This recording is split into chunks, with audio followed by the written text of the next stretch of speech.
Bulletproof Radio, a state of high performance. You're listening to Bulletproof Radio with Dave Asprey. If you're a long-time listener of the show, you might hearken back to episode 295, where I interviewed a woman named Trina Felber about how to feed your skin. And it's been too long since she's been back on the show because I'm really interested in oral health. You didn't think I was going to say health, did you? No, I was.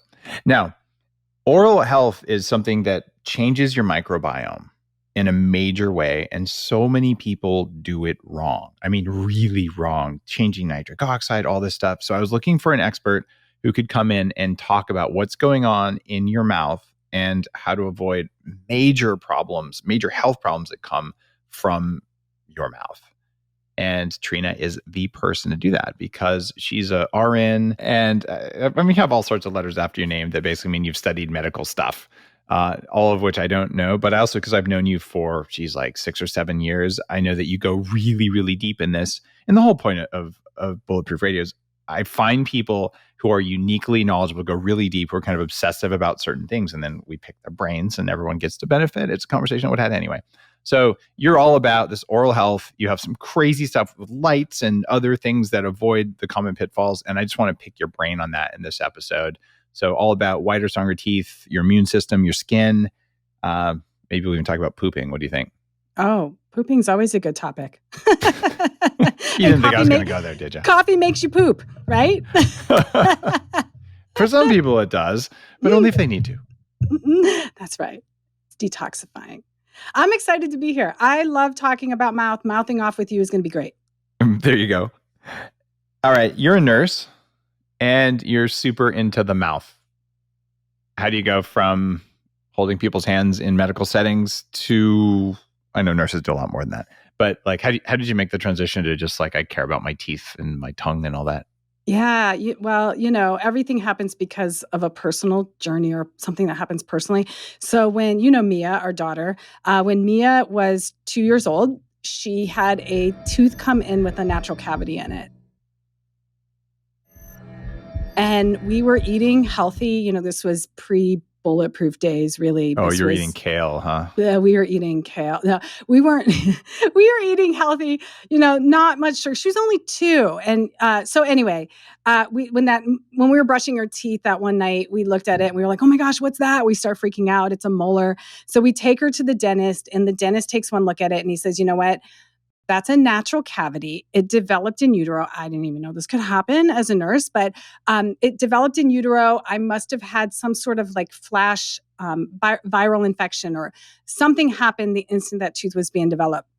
So he looked at it and he said, that tooth needs a filling. We'll put a temporary filling in it. He goes, but chances are it's going to have to be pulled within 1 year. The filling that we're going to put in is temporary because she's 2. It's most likely going to fall out every 2 to 3 months. And every time it falls out, we'll decide is now the time to pull the tooth or should we put another filling in it? So as we were leaving, the temporary filling was in. He says, you know what? We did what we could. We'll just hope for the best. And I thought, you know what? This mama and this nurse isn't going to hope for the best. I'm going to do my research because I was already making skincare products. I hadn't dabbled in dental yet. But I was, interested. So I thought, I know that every tooth is connected through a meridian to organs in the body. And I knew that if we had to pull that tooth by the age of 3, that there could be a disconnect and it could even affect the permanent molar that would come in. So okay, I'm going to pause you there for a second because you said something that has now triggered at least half of people listening. The teeth are connected to the meridians in the body. So what is a meridian in the body and how are teeth connected? Because I want to get over that hump so that people can keep listening to everything else you say. So when you think about a meridian, you think about a connection.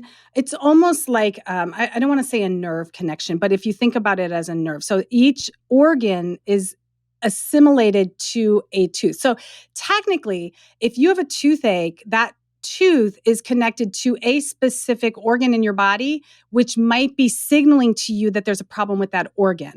So, and each tooth is connected to something different. When you look at if you Google tooth meridians, it'll show you. What's also can happen is if you have like something, a pain in your stomach, if you if you look at what tooth that's connected with, the stomach pain might be telling you that there's a problem with that tooth. There might be an abscess, cavity, something going on with that tooth. So it goes both ways. And if you pull the tooth, which is why when you have root canals done, it kind of takes away from that connection, the body and the tooth connection. For people listening to the show who don't believe that, I'm just going to tell you guys, I didn't believe this either 20 years ago. And it has now been proven in my own life and some of the great masters that I know of dentistry and even neurology talk about teeth and proprioception and how your front 4 teeth are tied into your nervous system because they're neural crest derived, unlike the rest of your teeth. And how even something like scoliosis can come from your teeth because your brain doesn't know where it is. And so there is real science behind meridians. We can measure them now. 20 years ago, we couldn't, and people would make fun of acupuncturists. Now we're like, oh yeah, it's real. And so I just want you to, even if you're saying, I don't know what she just said, just take it with a grain of salt, but let's proceed with the rest of what happened in your story. But I just know some people I just don't get that. That's too much. I didn't know teeth were connected, and I didn't even know there were meridians, or I don't believe in them. So they're directly connected to your nervous system, even if you still don't like meridians. And if you're not going to believe me, you're not going to believe Trina, this isn't the episode for you, and that's okay.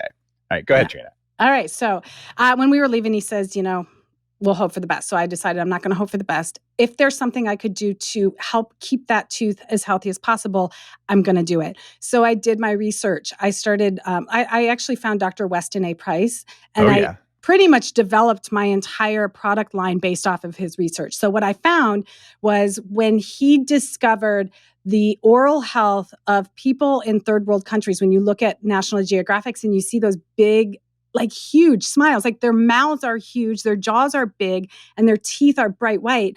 And then if you take a deeper look at them, a closer look, most of them are healthy. They don't suffer from diabetes. They don't suffer from heart disease. They're not obese. They look healthy. So what he discovered was that the soil that they were eating from and the foods that they were eating was creating health inside the mouth, allowing the microbiome and the dental health, the minerals that you need to reestablish the minerals in your teeth that you lose. All of that came from the soil and the foods that they were eating. So what I did was I went and created a product based off of his research to keep your mouth alkaline, to replace the minerals, and to reestablish the microbiome. So basically, what I did is created Dirty Mouth tooth powder. She used it, and that tooth that was really supposed to be pulled within a year fell out naturally at the age of 11. So I did what I wanted to do. Yeah, and we never had that temporary filling. That one original temporary filling was still in place. By the way, Dirty Mouth tooth powder is the best product name ever. That is so funny. I actually use it. This is the Primal Life Dirty Mouth tooth powder. My kids use it. You guys added CBD though recently, but I can't smell the difference anyway. But it smells good. Yeah, we have one version that has the CBD in it. Oh, okay, that's the CBD. And the CBD is for your gum tissue. We put it in there more for your gums. It's not necessarily for your enamel, but it's for your gums to reduce inflammation. Let's talk for a minute more about Weston A. Price. And I think a lot of listeners know who that is. But Weston A. Price was just mentioned by James Nestor when he was on the show. He was on talking about breathing, his recent book, Breath. And he's saying, Weston A. Price figured this out. If you read the Bulletproof Diet from 2014 when it came out, or even some of my first blog posts, I'm like, hey guys, ancient knowledge from the way things used to be about how they're supposed to be that's come forward. And if you look at Mark Sisson's work, you look at a lot of the modern things, even a lot of my friends in the carnivore movement, who most of whom need to take supplements too. Hey guys, wake up. Anyway, sorry, did I say that out loud? Anyway, what's going on there is ancient knowledge that wasn't just dentistry. It was about the whole soil to whatever thing, soil to mouth to gut to everything. And so you mentioned him kind of just in passing, but this is one of the people on whose shoulders we are all standing right now. And you took his work and took it down a dental path, which is, I think, really cool. Yeah. Weston A. Price, it was early 1900s when he found all that, and way before his time. In my opinion, when we're just now realizing the impact of his work and the path, we could have really helped people from early 1900 all the way on. But in finding his research, I also, when my kids were born or young, I used his formulas. He's got so much research, and I used his formulas for baby formula to feed my kids, which was awesome. We did too. In fact, it was in the Better Baby book. It was like, oh, here's why there's raw liver in this thing that you give a baby. Here's why there's raw egg yolks. Oh, it's incredible. Yeah. It's powerful. And so I feel like right now we're in the world of biohacking, we're rediscovering stuff that we already knew. Whether it's 13th century knowledge about meditation, like, oh yeah, someone figured that out, and about breathing, and now about our teeth. So you worked with this guy, or you're not with him directly because he's passed a long time ago, but you worked with his body of research, and you learned that you could do the impossible with your own family, which is amazing. Like, oh, look, the tooth is healed. What does it look like when a cavity heals? A lot of people listening don't even know a cavity can heal. So what's the process for that? So, there's 3 things that you need to have in your dental products in order to make your mouth. I always say it's related to the environment inside your mouth. And if your environment inside your mouth is healthy, then you can heal a cavity. So I get this all the time. Oh, you can't heal a cavity. And I tell people, if you believe that you can heal a bone, if you've ever broken a bone, if you believe you can break or heal a broken bone, then you need to believe that you can heal a cavity. And here's why. It's your bones are made up of the same minerals, calcium, phosphorus, all sorts of minerals. The difference between your bone and your teeth, in fact, your teeth are actually stronger than your bone. But the difference in the reason why we end up with cavities, which on your bone would basically be, chips in your bone, the reason that we end up with cavities is because of the environment that our teeth are in. Our teeth are in an acidic environment the majority of the time. Most of the foods that we're eating are acidic. The dental products that were being sold on the market are creating more acids in your mouth. The more acid you have in your mouth, the more minerals your teeth lose, the more bad bacteria you grow, and the more chance of having what I call leaky gum syndrome or gingivitis.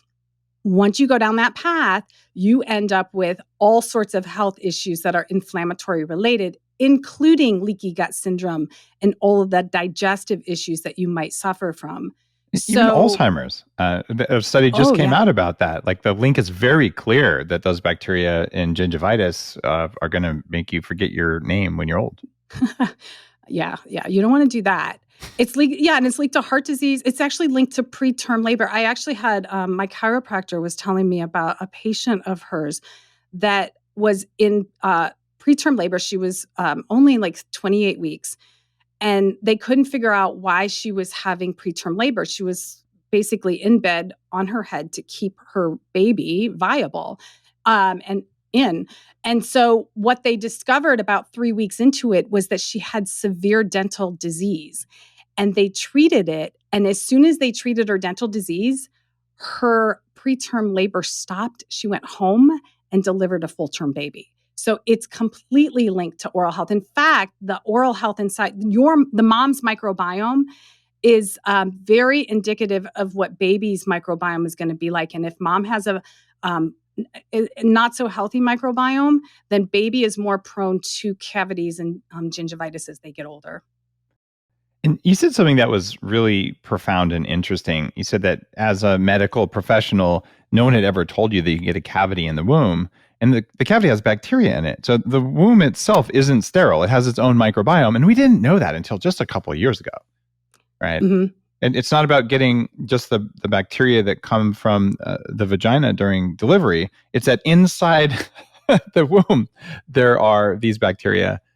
And did you take antibiotics way back then? I mean, was that a part of the situation? Did you knock out your microbiome, or were you just eating wrong? Or why do you think it happened? When I was pregnant with her, I honestly don't know why it happened. We were eating healthy. It was before paleo. It was right before the paleo movement started. Right. But we were eating pretty healthy, exercising, and had ditched sugar. Of course, we were still eating dairy or gluten and dairy and those types of things until about a year later when everything started coming out.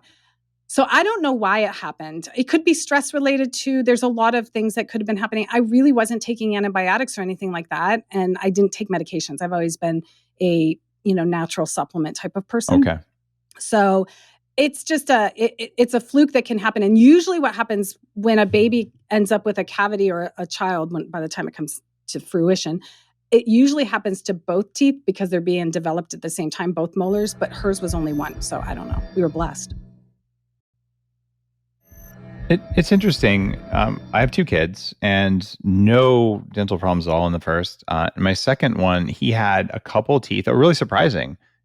Baby teeth, not quite at that age, but when he was 5 or 6, that had cavities. I'm like, how could this even be? Like, my kids don't really eat sugar and all of that. And the only thing I can guess is that it may have to do with breathing, right? Because you breathe through your mouth a lot, even when you're asleep, that can change the amount of cavities and the angle. But we were really mystified because they get their vitamin K2, which Weston Price called like the magic factor. I forget what he had a special name for it, compound X or something.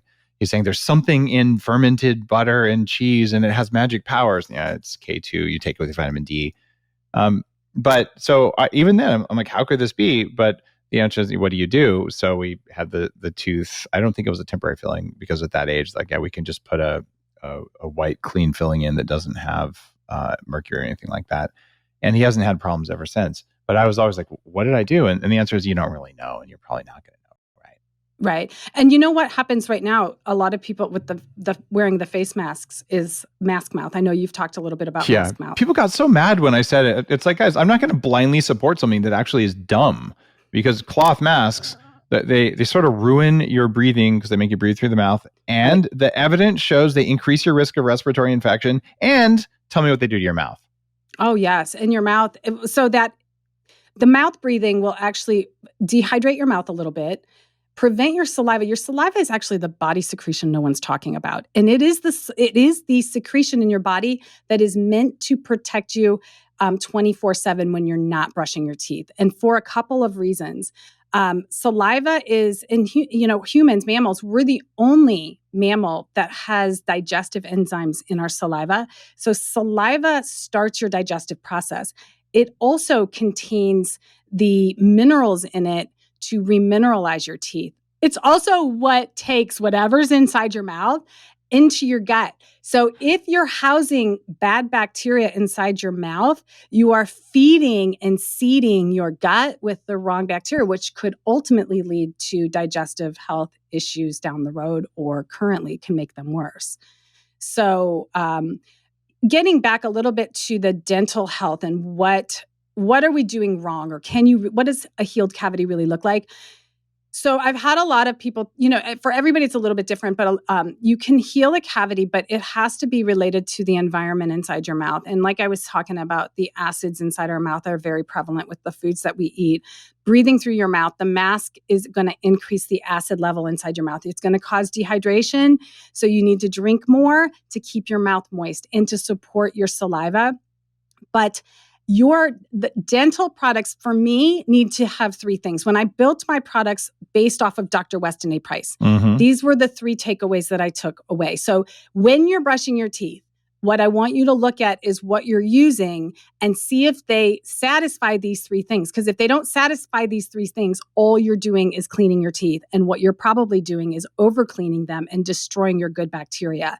Wow. So you want to support your good microbiome without destroying, you want to get rid of the bad and not destroy your good. What that looks like in your dental products, you want it to be alkaline. So for me and for most natural products, what a signature ingredient to look for would be baking soda. Baking soda is going to make your ingredients or your product that you're brushing with more alkaline. I get this all the time. Can't I just brush with baking soda? I tell people, when you travel, if you forget to take your dental product that is healthy for you with you, you can brush with baking soda. Most hotels have baking soda because they have a kitchen. So call down, say, can I get a tablespoon of baking soda sent up to my room? You can brush with that, but you don't want to brush long-term with baking soda because it's missing component number 2 that's essential for good dental health. It's missing any minerals in it. So you want something that has an alkaline component like baking soda, something that has minerals in it. The best, from when I was researching Dr. Weston A Price, the best minerals are found in clay. They're ions. They're not going to be absorbed by your body, but they are in the right form to be absorbed back into your teeth. When your mouth is alkaline, that is when the minerals go back into your teeth. So brushing with something that's alkaline and has minerals means that it's a lock key. So the mineral has to replace the exact mineral that's lost. Clay has a ton of minerals in it, not just calcium and phosphorus. It's got all the minerals that your teeth need, which is why it can work quickly as long as it contains some baking soda.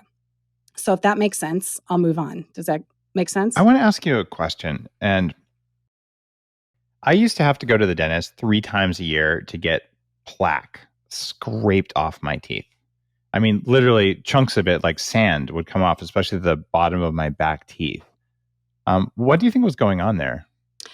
Oh, yeah. So that is related to the acids in your mouth and the sugars in your mouth and the bacteria in your mouth, which all comes back to that environment inside your mouth.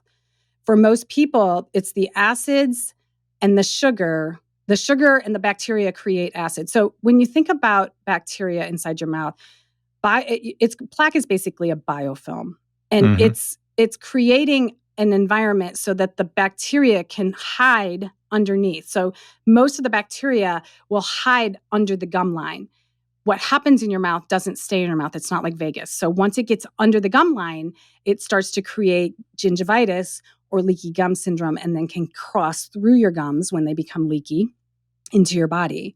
So plaque is typically related to the acids and the sugar and the bacteria. The third component of what I tell people to look for in their dental products is something that's going to pull toxins out of your gum tissue, because that's where a lot of like heavy metals, we are exposed to heavy metals in a lot of things that we eat. Even packaging contains heavy metals, some cans and things like that. So foods and water can contain some heavy metals, which your gum tissue can actually contain. So by using clay, which is what I love to use, clay is going to help, and activated charcoal can help too. Clay and activated charcoal can actually pull those toxins out of your gum and heal your gums much quicker, and then prevent that leaky gum syndrome from starting or happening or getting worse. So plaque, getting back to your plaque question, what most people find when they switch and they do those 3 things, their dental products contain those 3 things, what they find is they no longer have plaque. I don't know if you found that recently, but I quit having plaque years ago when I changed a lot of things in my diet. For me, one of the big triggers, if you live in a house that has toxic mold, it changes your kidney excretion of minerals, right? What happens is 2 little ducts under your tongue where the saliva comes in right against the back of your bottom row of teeth. That was where I would get like a millimeter of plaque. And also because I was healthy, I was eating raw kale and I was eating raw spinach. And anytime I eat those to this day, I'll develop that stuff. And what is going on there is the body's trying to dump oxalic acid, and it's acidifying what's going on there. So even if you eat raw spinach, like raw spinach salad, you feel that weird dryness on your tongue. That's that same sort of thing. So for me, not eating those things raw, and not even eating too many of them cooked was a big thing. And just not being in a moldy environment, which causes biofilms to form, because mold in the environment is basically, that's where antibiotics come from. So then the bacteria in your mouth are like, hey, now I know how to fight you. Like, let's go into defensive mode. So your sinuses change and your mouth changes. And when I fix those things and fix my diet, I don't get very much plaque. Like it's very rare. I mean, I could go forever without needing like a hard pick to break the stuff out of there. And I remember an episode of Simpsons a long time ago where Lisa was learning the sax, and she learned from this guy named Bleeding Gums Murphy. I don't know if you remember that episode. It was a long time ago. No, but it was funny. It was like the best name for a character ever. And he's this old saxophone, jazz musician. And he actually, I think, had a heart attack in that episode, and she was sad. There you go, bleeding gums. The Simpsons predicts reality way ahead of time. So what I found there was my gums had always bled as a kid. They always bled as a young adult. And when I got rid of some of the inflammatory things, it made a difference, but it didn't fix them all the way. But then it was going at it actually from an oral perspective and a systems perspective at the same time really worked. So to stop bleeding gums, what do you say specifically? I mean, you talked about the Dirty Mouth tooth powder, which has the clay and the baking soda, and I do use that. But I also use, because you send me all the good stuff, I use the gum serum. And I didn't have bleeding gums. I haven't had them in quite a while. Unless I have a really bad couple days, I might get like, you're flossing deep and you see a little bit, but I would say generally they don't. But I do use the gum serum now. Talk to me about what you would do for gums, for bleeding gums. What's in the serum, or what are the other things you should do? Yeah, bleeding gums, it's a sign to your body that there's something not right going on, and you don't want, your gums should not bleed. It shouldn't bleed when you floss. I mean, occasionally, yes, you're going to have a little bit of bleeding, but on a day-to-day basis, your gums should be healthy. That's a signal to you that your body is going to be healthy as well. So you want something, I like oil-based. I know you do too. I love using oils. You talked about my gum serum, my Dirty Mouth gum serum. It's a blend of, I'm using it right now. yes, it's so good. So it's a blend of olive oil. Olive oil is typically what you should use when you oil cleanse. I know a lot of people do oil cleansing. You have to do you mean like oil pulling? Or oil pulling, yeah, oil pulling. It's a 20-minute process. That's the pain point. I know people say you don't have to do it for 20 minutes, but truly, when you look at what you want it to do, 20 minutes is the time frame. Most people don't know what it is, though. Tell me what oil pulling is. So oil pulling is when most people use coconut oil because coconut oil tastes better. Olive oil, if you've ever drank straight olive oil, which I've done for a gallbladder cleanse. Yeah, me too. It's like disgusting, right? Like, so most people won't use olive oil, but olive oil is actually better for your gums and better at pulling the toxins from you. So oil pulling is when you're swishing oil of some sort in your mouth for 20 minutes to help pull toxins from your gums, to help put nutrients and moisten your gums, keep them soft and moist, and help with your teeth and help with the microbiome. So it's doing everything that I talk about with my dental products. But what I found is if clay does basically the same thing. It's going to pull toxins very quickly, clay and charcoal. So that's why I like brushing with clay, because you're going to get that same effect without having to do a 20-minute. The olive oil that I put in my gum serum is going to have the nutrients that you need. It's going to put the moisture back in your gums, and it's going to help heal them. But it also contains 11 essential oils that help reduce inflammation. If I can help, as a nurse, I know if I can reduce inflammation and I can reduce pain, I can speed healing much faster. So that's the way I formulated it, is to reduce the inflammation, increase blood flow. When you increase blood flow, you increase oxygen delivery and increase detoxification, removing waste products. So it increases the blood flow, and it's also going to help reduce the inflammation. Okay. So that is what it does. There's an element of biohacking that says, what's the return on investment? And this is, I'd focus really heavily in the first chapter of my last book on this. And it's like, look, you could spend all day, every day, just on your mouth. I mean, if you wanted to have, the Lamborghini of teeth, you really could. Of course, you might have problems with your dating life. You might not have a job, right? Because you could consume everything. And so I tried oil pulling when I first learned about this years ago. I even shared some information on it, and it does work. You literally take a tablespoon of oil. You're recommending olive oil, which I haven't seen a lot of people do. Most people, it's coconut, or some people even do it with MCTs. But, you sit there like, just swishing for 20 minutes. Dude, that's 20 minutes you don't get back, right? It's not very pleasant, right? And for me, the ROI on that has never been high enough to do it regularly. It's like, if something's wrong, I would do it, but no. However, your point that says, hey, what if you just use the clay to get either all or many of the same effects of that, and then it took a minute or two while you're brushing your teeth? It's that constant improvement. How do we get the results we want in less time? And that's what I like about how you're putting it together, because save me time. And I will spend money to save time. Most people will, or most people will expend energy to save time because you only have so much of it. So thank you for just saying straight up, here's what oil pulling is, but what if you just did this other thing? It's better, or at least as good. It's that mindset is at the core of biohacking. I'm all about, I don't want people to, like with oil pulling and a lot of health practices, I don't want it to become such a burden in your day. We're already exhausted. We're already overscheduled. So for me, what I wanted to do, you're brushing your teeth anyway for 2 minutes, right? Right, everybody? Yep. Raise your hand, right? 2 minutes twice a day, right? So if I just switch what you're using, I can impact your health profoundly. And I'm not asking you to add anything to your day. Get rid of the mouthwash. I don't know if you want to talk about mouthwash, but get rid of the mouthwash. We're going to talk about mouthwash. Yeah. Get rid of the mouthwash. It's probably killing you, along with your dental products if they contain the wrong things. But if I can just make the switch, I'm not adding anything to your day. I'm just literally giving you the better products. Let's talk about what is bad in toothpaste specifically. Okay. Oh, how much time do you have? Give me the short version. Okay. So I'm not really going to go into fluoride because most people know that fluoride's not good for your teeth. But fluoride, number one. Triclosan is in a lot of dental products. And Triclosan, it will kill your good bacteria. It's an antibiotic, right?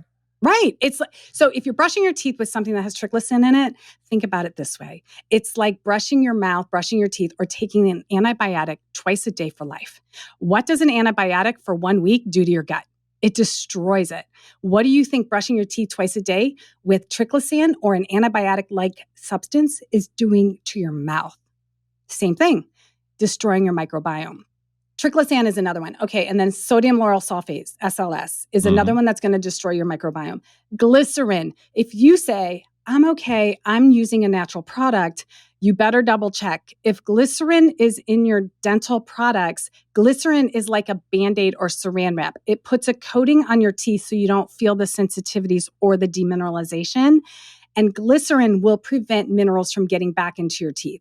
So it's going to not allow your teeth to be as strong. Ultimately, your teeth are going to lose minerals. You're going to be more prone to cavities. Wait a minute. How long does that glycerin stay on your teeth?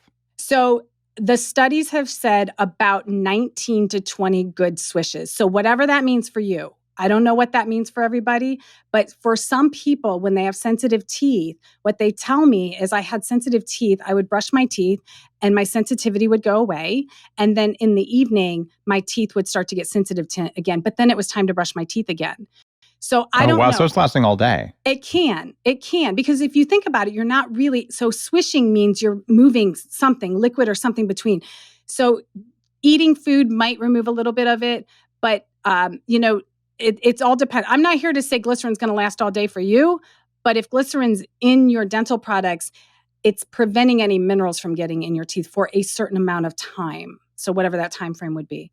I did not know that. Yeah, and it's in a lot of natural products. So that's the one big light bulb that a lot of people go, oh, but you can eat glycerin without it harming you as long as it doesn't have propylene glycol and contaminants and it's organic and all that. Yeah, so when I tell people glycerin's not really going to harm you internally, that's not the problem with it in your dental products. Okay. The problem is it's going to not allow the minerals to and if your dental product is promoting that it has minerals in it, but it also has glycerin, so the glycerin is going to prevent those minerals from remineralizing your teeth. So. And a quick call out too, if you see something that has PEG, which has glycerin in the name for the G, that is not good for your gut bacteria in general, but I haven't seen problems of eating glycerin in small amounts in foods as long as you're not rubbing down your teeth, which I just learned. And by the way, Triclosan, because it's like an antibiotic, there were studies or have been studies, because, we all swallow our toothpaste to some degree. So even the tiny amount that you might swallow has been shown to decrease the gut bacteria or harm the gut bacteria. Well, so Triclosan on your hands is shown to reduce your gut bacteria. I mean, that stuff is bad news. It needs to be banned right now. And if you're at a company that's manufacturing stuff with Triclosan, you're one step below Monsanto and you need to stop. Okay, this has no business in my environment, and I mean on the planet. Not even kidding. Right. All right. The last couple things to avoid in toothpaste, especially artificial colors and artificial flavors, even like stevia. I don't even like really sugar components or any kind of artificial components. You don't like stevia? Why would you care? Here's why. It's a brain hack. Do you want the brain hack? Of course. Okay. So here's why. I do make a monk fruit version of some of my tooth powders and toothpaste. They're the sweet, but monk fruit's an antioxidant. It's not really sugar. But I still tell people, if you can do the unsweetened, please do it. Here's why. Your brain cannot decipher where something sweet came from. It doesn't know if it's monk fruit, which is an antioxidant, or if it's stevia, or if it's, cane sugar.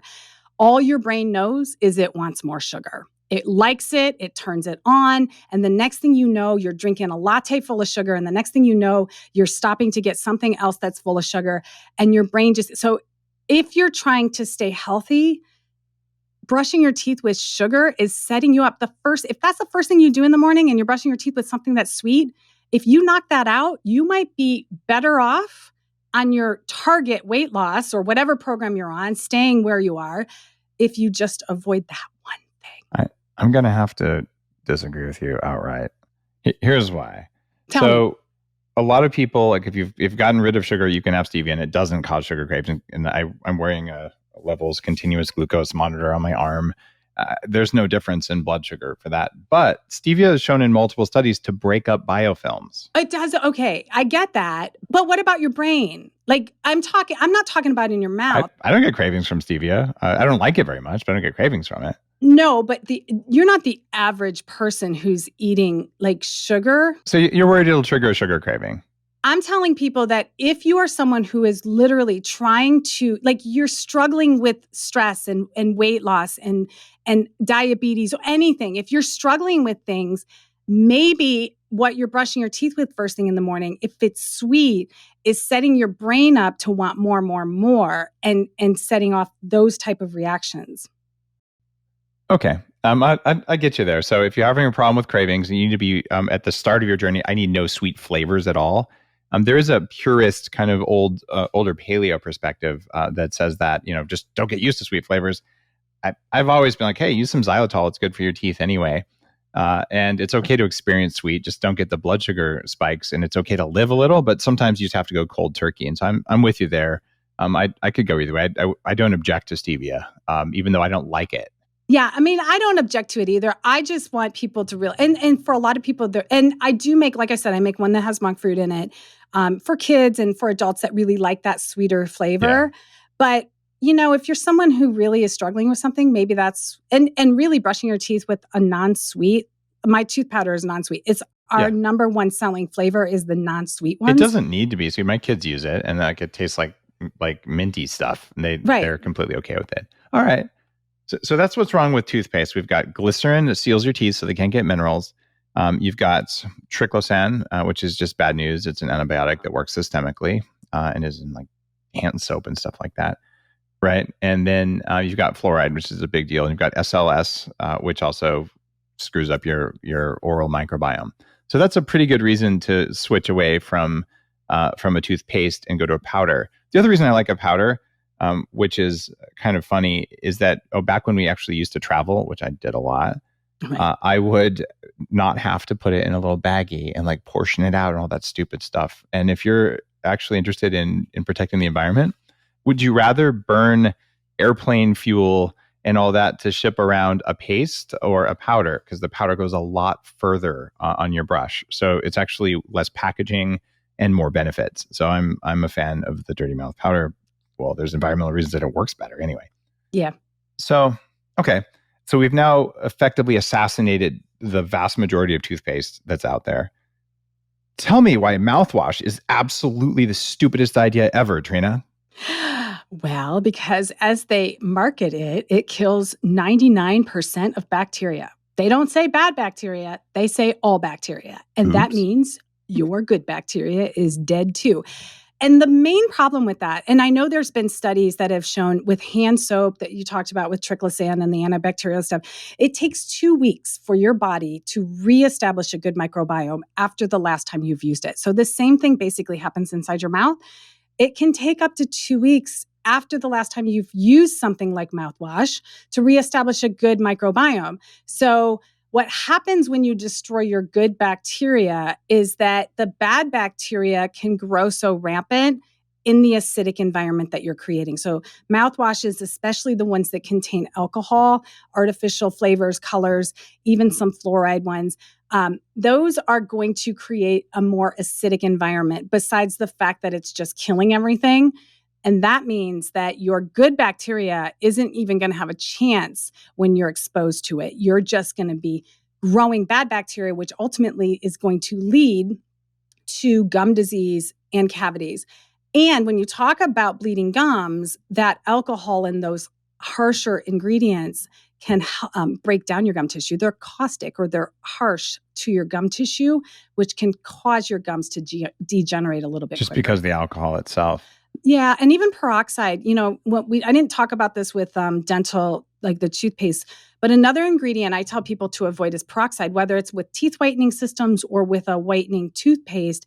And, when you get into how peroxide works, it kind of blows your mind on how it works to whiten your teeth. But when you're talking about the microbiome inside the mouth, it's not good for your microbiome, and it's not great for your gum tissue either. Do we have evidence that hydrogen peroxide is bad for your oral bacteria? I thought it killed a lot of the bad guys, but it kept the aerobic guys around. The problem is that the blend a lot, it's not usually just peroxide, and you don't want to. I just rinse with peroxide sometimes if my breath is not doing right. Like literally, I'll dilute it so it's around 1.5%, and I'll rinse with that. It seems to be okay, but if I'm doing something wrong, you should tell me. Yeah. So I know what it does with your dental, and I know it can destroy some of the good bacteria as well. Okay.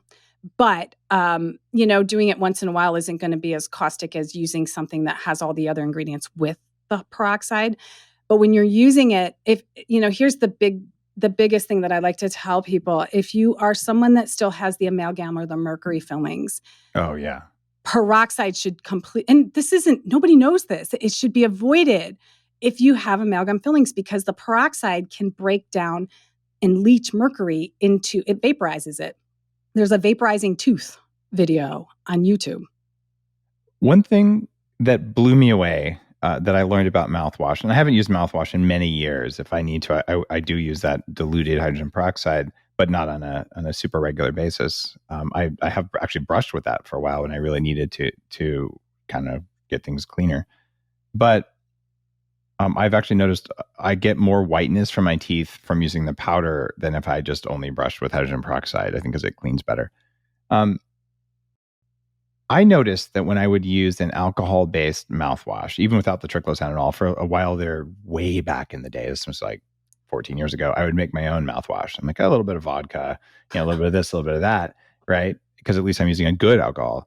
But I would get dry eyes, like very routinely every time I'd use that. And I finally correlated this. I'm like, why are my eyes so dry if I use a mouthwash? Do you know why an alcohol-based mouthwash would give you dry eyes? I don't offhand. Do you know?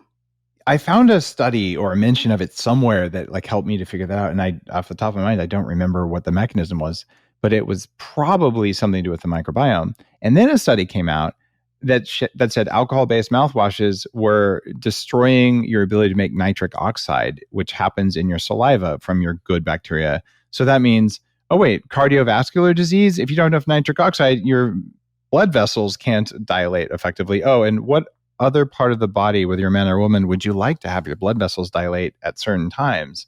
I wonder. Right. So really, do you think it's possible that mouthwash could contribute to erectile dysfunction? Of course it can.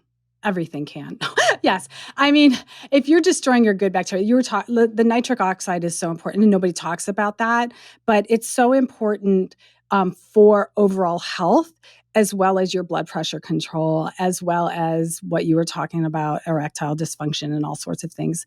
Brain health, everything is related to. Nitric oxide is just like something, it's a component that nobody's talking about, but it really needs to be. There needs to be more discussion about it.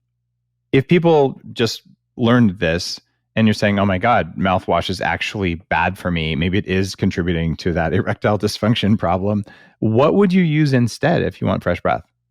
Mouthwash is really bad for you. So you really want to replace it with an oil-based gum serum, something that's going to mix a blend of a small amount of oil with some essential oils that's very concentrated. You're going to be able to put it in your mouth on your gums, and it's going to help establish the good microbiome inside your mouth as well as your gut. The company that I started, Primal Life Organics, established a good gum serum that uses essential oils and olive oil. On the Primal Life blog, you write about something called an oralgasm, which is not what you might think. What is an oralgasm? An oralgasm is the way your mouth feels after you brush with dirty mouth tooth powder. It's super clean, super fresh, and super exciting. All right. So it's a different feeling than the sort of hyper sweet stimulation from normal toothpaste, which I haven't used in many years. But yeah, your mouth does feel different when you're done with it. So you're putting words to it. That's just a great marketing term. Oh, have an oralgasm from dirty mouth tooth powder. Like, that's just marketing brilliance, I got to say, Trina. Thank you. Enjoy your oralgasm every morning and night. You have a really cool device, a super biohacking device that you guys just came out with. And I sent one out in the Dave Asprey box. By the way, daveaspreybox.com, if you guys don't know about it, or direct message the word box to me. I send out a curated box. You guys had a blue light a tooth whitener, but you have a new one that's way better that you just sent me. Tell me about what that is. All right. Yes. I love your box, by the way. We get it. So this is the new box. It's brand new. And this one is cordless. So it's cordless. It will plug in, recharge, and you turn it on. And it's either blue light, red light, or a combination. So I can go over what each of those are. But okay, I just have to pause for a second because some people can't see this because they're just listening to audio. This is a cool thing. You put it in your mouth, like it covers your teeth almost like a bite guard. But blue and red light do interesting things in the mouth. Tell me what they do. Okay, red light therapy. If people use it for their skin, it increases blood flow, reduces inflammation. So for your gums, it's going to help reduce the inflammation and increase blood flow. So it's really about gum health when you talk about red light. The blue light is to help kill the bacteria that causes gum disease, and it will also help whiten the surface of your teeth. And then the combination, you can either do a straight red light. If you're doing straight red light, it's about a 5-minute treatment. I usually say put the gum serum on, and you can use the red light. The blue light, you want to use the gel that comes with it or the combination treatment. So the red and the blue light, you want to use the gel because the gel is going to help whiten your teeth. And this is without any peroxide in it. So you've got a replacement for the toxic peroxides. You're using light therapy, which is so cool. And guys, the studies on wound healing and even collagen thickness for red light, they are overwhelming in the amount of data there is for that. It actually does that. People, they get surgery, they use red light, they heal faster. And if you have bleeding gums, you have red light, are they going to stop bleeding and grow back and be healthier? Everything that I know about the science says absolutely. So when you guys came out with those, I was like, finally, this is so good. And then being able to use blue light, which normally say toxic blue light, it's toxic in your eyes and your brain. And I don't know that you want to use the blue setting right before bed because it might wake you up. I would just use it in the morning. That's what I do. Yeah. So the combination red and blue is going to target both your gums and your whitening. Yep. That's what I do in the morning. Yep. And it's perfect. And then, as you mentioned, the gel is peroxide free so that it's not going to be damaging to your enamel, but it's also not going to damage any of your gum tissue and your microbiome. So the peroxide free gel that I created has the blend of clay in it. It has an olive oil base for all the benefits we already talked about. And it has essential oils in it that's also going to help with your microbiome and your gum tissue. So this is really resetting your mouth and whitening your teeth from the outside, which is really what you want.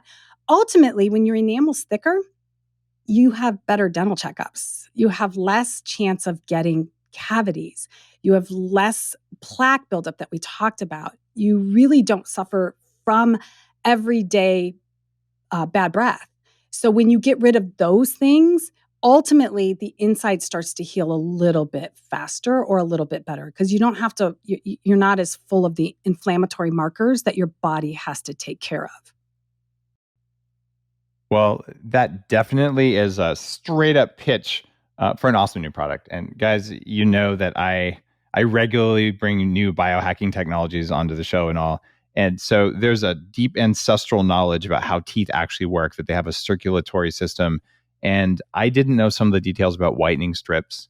I'm probably less bullish on peroxide than I was at the beginning of this. I still think there might be an occasional rinse with very, very weak peroxide, but I don't think it's even necessary. I haven't done it in a long time since I started using your stuff, but I know if I'm like, what is going on in there? I have the worst breath ever. I would do it still, but only after the other stuff didn't work. But what I did not have was any whitening strips. So I haven't done any whitening in a long time. And you just literally gave me the technology way to do it.